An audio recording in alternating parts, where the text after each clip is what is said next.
Hoy hemos recibido al economista Carlos Casas, profesor de macroeconomía de la Universidad del Pacífico. Señor Casas, muy buenas noches, gracias por estar acá. Lo que se oye decir es: dinero hay, pero no se sabe cómo usarlo. Y las autoridades no coordinan bien para que ese dinero llegue a quienes lo necesitan, que es las personas que vemos, afectadas por los huaicos, que han perdido todo su patrimonio, que no tienen a dónde dormir. Unos están durmiendo en barcos, hemos visto en Pocusanas, otros en mototaxis y en colchones, que se pueden habilitar en una parte alta de los lugares. ¿Por qué somos tan malos para usar el dinero que necesitamos cuando las necesidades son flagrantes? Hay una descapitalización humana en el Estado. Las capacidades de los funcionarios son bajísimas. Cuando uno revisa, por ejemplo, el sistema de inversión pública, lo que uno ve es que se hizo una evaluación en el año 2020 y el promedio estaba reprobado. Solamente 8% de los funcionarios dedicados a la inversión pública, que probablemente ya fueron cambiados, tenían los conocimientos adecuados para poder llevar a cabo. Y ya fueron cambiados porque sacan a los buenos para reemplazarlos por malos. Exactamente. Sí. Entonces tenemos poca capacidad, una alta rotación, y eso limita la capacidad para poder planificar.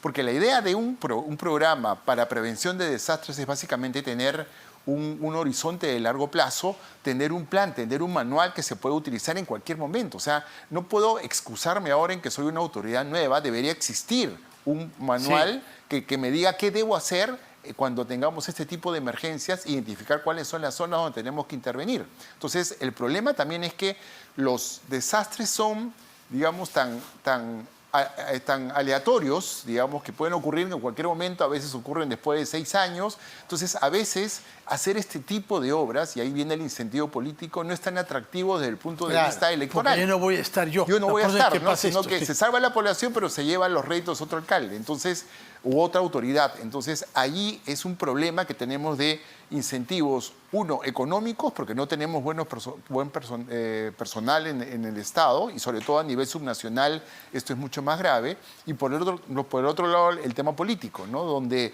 como no hay, todo el mundo quiere sacar réditos políticos de corto plazo, no ven una política de largo plazo de esta naturaleza como atractiva para implementar.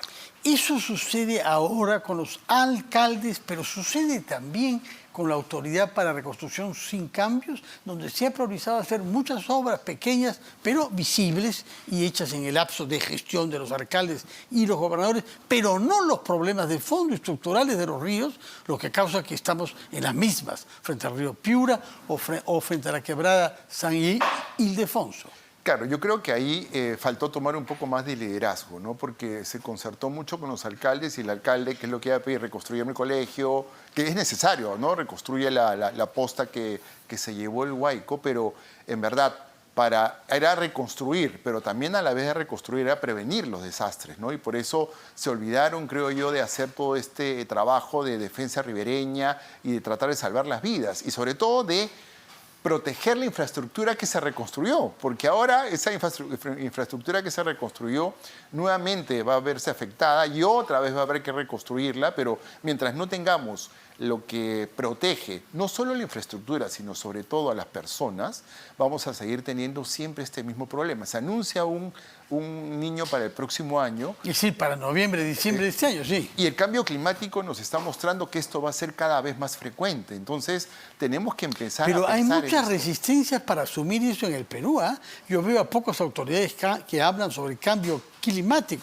Usted lo hace porque es académico, pero los funcionarios públicos están preocupados por su gestión y evitan las cosas de largo plazo. Hay, digamos que hay unidades, hay gente que sí está preocupada dentro del Estado, pero a veces creo que... ¿Y dónde los encuentra usted? Bueno, Cuénteme. en el Ministerio de Economía y Finanzas hay una unidad de cambio climático, está el Ministerio de Ambiente, pero digamos que falta que el mensaje llegue mucho más arriba y se tomen las decisiones adecuadas, ¿no? Entonces creo que esa es la necesidad hoy día en esta coyuntura, y no solo en esta coyuntura, esto va a ser la nueva realidad de aquí a los siguientes 50 o 60 años, si es que no se van acelerando por el cambio climático. Pero es un tema que en verdad a veces se vuelve poco atractivo. Es como, ay, el cambio climático, sí, ¿no? Hay que reducir las emisiones, hay que evitar el calentamiento global, y se ven como políticas de largo plazo y como que hasta con un sesgo ideológico, ¿no? Pero no, está ocurriendo, lo estamos viendo ahora, lo estamos sufriendo y no hacemos, De acuerdo. hacemos muy poco para Por otra contrarrestar. parte, va a haber un impacto económico, sin duda, en nuestra producción global. Se dice que el año 17 nos costó más o menos 1.2, 1.3 del PBI de la época. ¿Cómo se calcula el impacto que puedan tener todos los daños que estamos viendo en carreteras, en tierras de cultivo, en viviendas, en infraestructuras? Bueno, todavía falta que termine para tener un poco Sí. el cálculo, ¿no? Pero uno diría que podríamos estar hablando de entre 0.5 a 1% del PIB. Entonces, Un poco menos que el 17 para un sí, PBI sí, porque notablemente superior. está durando menos y bueno, ahí lo que tendríamos, doy este rango porque todavía no tenemos un cálculo total, pero digamos, lo que tenemos es tras cuernos palos, ¿no? O sea, Sí. tenemos inestabilidad política, uno está viendo ya la reducción, ayer salió la cifra de un menor crecimiento, ya de crecimiento del PBI en enero, y encima ahora nos viene este fenómeno climatológico que la proyección de los analistas más o menos es como 2.4% para este año. Si le restamos en el mejor de los casos 0.5%, estamos hablando de 1.9%, ¿no? Entonces, lo que vemos es que la economía se va ralentizando y eso también va a tener un efecto macro porque no va a haber empleo de buena calidad, los ingresos se van a deteriorar, la producción, digamos, en algunos sectores, uno lo está viendo, ha perdido bastante dinamismo. Entonces, creo yo que aquí hay que tomar en cuenta que al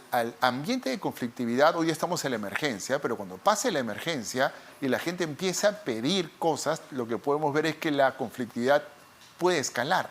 Entonces, lo que necesitamos ahora es una respuesta rápida del gobierno, o del Estado, más que del gobierno, del Estado, donde todos los niveles de gobierno coordinen. Porque en este país, lamentablemente, no hay coordinación estrecha entre los sectores ni entre los distintos niveles de gobierno. Entonces tenemos muchas manos con dinero tratando de ayudar, pero no ayudan de manera coordinada. Y a veces, a pesar de todos tener dinero, nadie se mete en este tema de la previsión de En desastres. otras oportunidades, el año 15-16, con el señor Benítez, el año 17 con el señor Jorge Nieto, había un ministro que asumía una responsabilidad como coordinador, no era el primer ministro.